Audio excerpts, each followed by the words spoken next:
70세 지방에 이제 3억 아파트 하나 가지고 있다라고 네. 한다면 지금은 88만 6천 원 정도 받을 수가 있는데요. 우리 국민연금도 받는 분들 계시잖아요. 네. 국민연금도 받고 어떻게 자기 개인연금도 준비하는데 추가로 집 하나 있는 데서 88만 6천 원을 받으면 이거 쏠쏠하죠. 근데 이번에 3월 1일부터 좀 더 올려준다고 합니다. 여러분 안녕하세요. 경제한방입니다. 이 노후의 나를 기다리는 건 아파트 한 채뿐. 하지만 막상 은퇴하면 가장 절실한 건 현금이죠. 이럴 때 아주 그럴듯한 효자가 나타났습니다. 주택을 담보로 매달 생활비를 받을 수 있는 주택연금입니다. 자, 다음 달부터는 이 연금을 더 많이 받을 수 있다고 하는데 어떻게 달라지는 건지 김인만 부동산 경제연구소장 함께하겠습니다. 소장님 어서 오십시오. 안녕하세요. 네, 소장님 이 나이 들면 이제 연금만한 효자 없다고 하잖아요. 그렇죠. 이 네. 주택연금도 그 효자 노릇 하나요? 저는 자식보다 나은 것 같습니다. 이게 굉장히 저도 알아보니까 네. 알아볼수록 더 좋은 효자 같은데요. 어떤 거예요, 주택연금? 일단 재밌는 얘기부터 하나 네. 해드릴까요? 아버지는 아버지의 능력은 그냥 월급 잘 받아주면 되고 진짜 네. 능력은 이제 할아버지라고 하잖아요.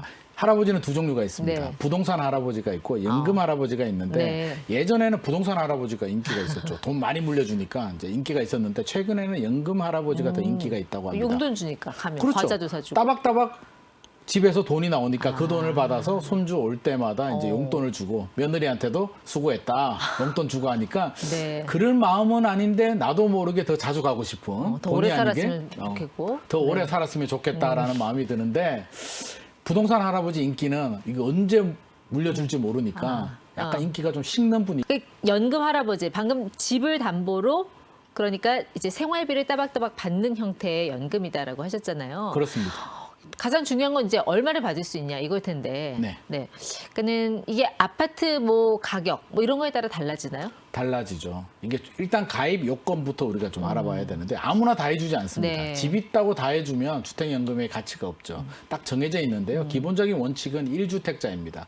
집 하나 있는 사람, 네. 가격도 기준이 있는데요. 강남에 고가 아파트 가진 사람들은 안 됩니다. 너희들 돈 많은데 왜 우리가 해주니? 주택금융공사에서 국가에서 어떻게 보면 약간 지원해주는 네. 도움을 주는 그런 노인들 그렇죠. 노후 생활이 좀 문제가 되잖아요. 서민을 위한 제도예요. 서민을 위한 예. 제도이기 때문에 비싼 아파트는 안 되고요. 공시가격 12억 원까지. 시세 기준 아니고 공시가격 기준? 그렇습니다. 시세로 하면 한 15억 원, 네. 16억 정도 되니까 강남 아파트는 빠지고 나머지 아파트는 어지간하면 이제 대상이 됩니다. 2주택자는요?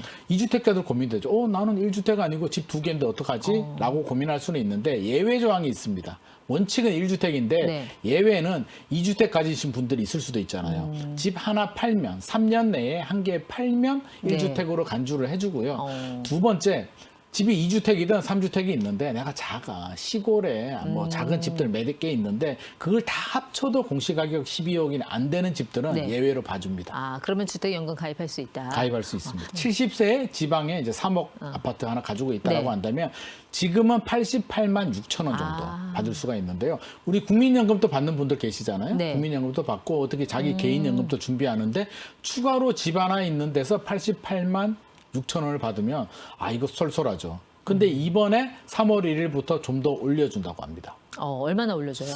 많이는 안 올려주는데 네. 일단 기준에 따라서 다른데 89만 2천 원 정도로 살짝 올라가는데요. 올리는 기준이 있습니다. 네. 왜 올려주느냐? 예. 이제 세 가지 기준을 보는데 주택연금은 살아있는 동안에 계속 주거든요. 죽을 때까지. 죽을 때까지 네. 줍니다. 그래서 오래 살면 살수록 많이 줘야 되잖아요. 그럼 HF 주택공사 같은 경우는 네.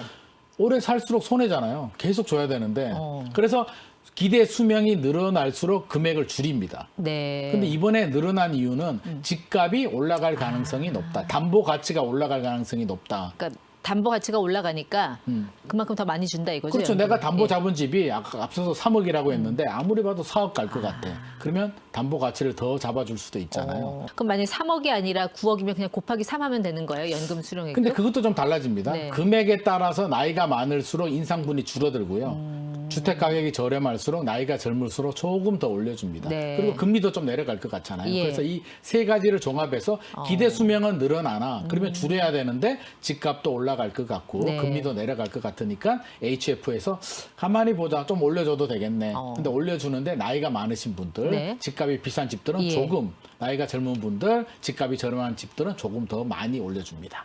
나이가 많고 집값이 높을수록 더 많이 올려주는 게 아니에요? 네, 더 적게 올려줍니다. 더 적게 올려줘요? 네네. 이미 많이 받고 있으니까 그렇죠. 그분들은. 이미 많이 받아먹고 또 얼마나 더 살지 계속 예. 어떻게 보면 가치보다 더 많이 받을 수도 있잖아요. 아, 그렇죠. 90세, 100세까지 받으면. 네. 그렇기 때문에 금액을 줄이고 있습니다. 그렇군요.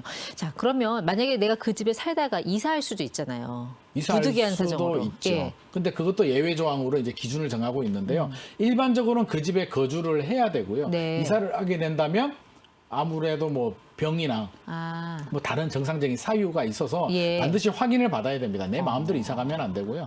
그게 적정한 사유가 해당이 되는지 네. HF에 문의해서 확인을 받고 진행을 하셔야 됩니다. 그렇군요. 이사를 무조건 못 가는 건 아니에요. 뭐 그렇죠. 예를 들어서 갈 수는 손주, 있죠. 손녀를 봐야 그런 거 돼서 예외로 인정됩니다. 자녀 집에 같이 살아야겠다. 그렇죠. 뭐 이런 거. 손주 키워야 되니까 좋은 할아버지가 돼야 되니까 네. 그거는 예외로 인정을 해줍니다. 근데 살다가 요양원 같은 데 가게 되는 그런 경우에는 어떻게 되죠? 그런 것도 인정이 되죠. 내 몸이 안 좋아서 요양원 가야 되는데 주택연금 가입했다고 해서 요양원 못 가게 되면 네. 연금 받고 그 집에서 골골골골 누워 있을 수는 없으니까 그렇죠. 그런 것도 예외로 봐줍니다. 근데 대부분 우리 대출 끼고 사잖아요, 집을. 네. 그 집에 대출이 껴있다. 이러면 연금 안 줘요? 그것도 이제 종류에 따라서 다른데요. 네. 일반형은 그냥 내 집의 담보 가치에 따라서 평생 이렇게 받는 제도이고요. 대출 받으신 분들 있잖아요. 대출 상환 능력이 안 돼. 네. 내가 돈이 있으면 대출을 갚으면 되는데 돈이 안 되는 분들은 주택 담보용 연금이 또 있습니다. 그러면 대출을 받아서 거기 HF에서 돈을 주는 거죠. 대출 네. 갚고 남는 담보 가치에 대해서만 연금을 받으니까 아무래도 연금 금액은 좀 떨어질 수밖에 없을 것 같습니다. 아버지 명의로 된 아파트를 담보로 아버지께서 연금을 받고 계셨어요. 근데 네. 돌아가셨어요. 그러면 그 이후에는 어떻게 돼요? 일단 배우자가 있으면 배우자한테 넘어가게 되고요. 네. 자녀가 살아있다. 부모님이 둘 다 돌아가셨어요. 근데 자녀 입장에서는 그럴 수는 있잖아요. 우리 아버지 집이 10억인데 네. 오래 못 사셨어. 그러면 돈을 다 안 타드시고 돌아가시면 어떡하지? 아깝죠. 네. 아깝죠? 그거는 다 정산을 해서 남는 아. 돈이 있으면 자녀한테 돌려줍니다. 그러니까 주택 담보 가치에 비해서 이제 생활비 받은 거 다 제하고 남은 거 돌려준다. 남으면 돌려줍니다. 근데 저같이 너무 건강해서 너무 오래 살아서 집은 한 3억짜리인데 한 4억 받았다. 그럼 뭐 어떻게 해요? 토해내요? 사억 받을 수도 있는데 토해내라고 하면 누가 토해내겠습니까? 제가 자식이라도 토 안 낼 거잖아요. 우리 부모님이 오래 산 거 가지고 왜 그래? 네. 라고 하기 때문에 그거는 인정을 해줍니다. 근데 평균적으로 본다면 모든 국민이 다 오래 살 수는 없잖아요. 또 오래 안 사시는 분들도 있으니까 네. 그거는 국가가 책임을 지겠다라고 해서 예. 인정을 해줍니다. 걱정 안 하셔도 됩니다. 아버지가 돌아가셨는데 네. 이제 어머니한테 승계될 때 네. 자녀들 동의가 있어야 된다면서요. 이게 또 두 종류가 있는데요. 이제 가입을 할 때 HF 같은 경우는 그러잖아요. 제가 HF라면 주택금융공사라면 뭘 믿고 우리 앵커님한테 제가 연금을 드릴까요? 집이 있는데 그냥 집이 있다는 이유만으로 줄 수는 없잖아요. 네. 은행들도 돈 빌려줄 때 건저당을 잡잖아요. 주택금융공사도 건저당을 잡는 방식이 있고요. 그럼 안전하잖아요. 이 집을 팔아버릴 수도 있는데 건저당을 잡아놓으면 마음대로 뭘 못 파니까. 건저당을 잡는다는 거예요? 집을 살고 있는 집이 있으면 제가 HF면 네. 주택금융공사면 예. 앵커님 집에 제가 건저당을 잡아버리는 거죠. 건저당을 잡고 돈을 이제 연금으로 주는 겁니다. 네. 이런 방식이 있는데 건저당 방식은 부모님이 그렇게 되면 이제 자녀한테 동의를 받아야 됩니다. 그래서 배우자한테 넘어가기 전에 자녀들 동의를 받아야 되고요. 네. 또 하나의 방식은 신탁 방식이 있습니다. 신탁. 소유권을 제가 HF면 제가 받아버리는 겁니다. 네. 팔지 않아도 신탁 계약을 해서 소유권 이전을 받게 된다면 그거는 자녀 동의를 받지 않고 넘길 수가 있습니다. 근데 앞으로 집값이 이제 오를 거란 전망 때문에 연금액 올려준다는 거잖아요. 그렇습니다. 그럼 저 같은 사람은 그런 생각도 할 것 같아요. 아니 이렇게 집값이 올라? 그러면 그냥 이 집 팔아서 시세 차익 남기는 게 연금보다 나은 거 아니야? 할 수도 있잖아요. 그렇게 생각하시는 분들이 있죠. 네. 가지고 자녀분들이 이제 주로 이제 그런 생각을 하죠. 우리 부모님이 돌아가시면 저거 내 집인데 네. 부모님이 주택연금 가입하게 되면 아무래도 자녀분들이 표정이 그렇게 좋지 않습니다. 제 아시는 분도 자녀한테 얘기를 했다고 합니다. 식사하면서 네. 아무래도 아버지가 생활비가 부족하니까 주택연금 좀 가입을 해야 되겠다라고 얘기를 하니까 자녀분이 말이 없더래요. 말 없이 밥 먹다가 밥 다 먹고 아버지 꼭 그렇게 하셔야 되겠어요라고 얘기를 했다고 합니다. 아니, 그럼 그 경우에 내가 해지를 할 수도 있어요, 원하면? 해지를 할 수도 있습니다. 해지를 할 수는 있는데 기본적으로 해지하게 되면 다 돌려줘야 됩니다. 받은 돈, 또 처음에 보증금도 들어가거든요. 아, 보증금 얼마 들어가요? 보증금이 있는데요. 집값의 1.5% 처음에 보증금도 내야 되고 여러 가지 설정 비용이 들어가는데 그런 걸 다 지불해야 됩니다. 네. 그래서 해지는 가급적이면 안 하시는 게 좋을 것 같고요. 30일 이내 해지하면 아마 받아준다고 합니다. 아, 30일 이내에 해지하면 네.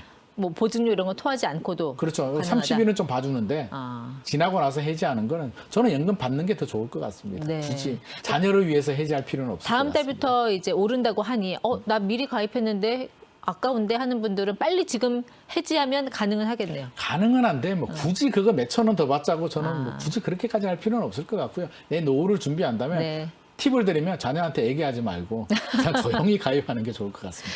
네, 자 우리 든든한 노후 생활에 우리 김 소장님의 답변이 도움이 되길 바라면서 경제한방 마무리합니다. 고맙습니다.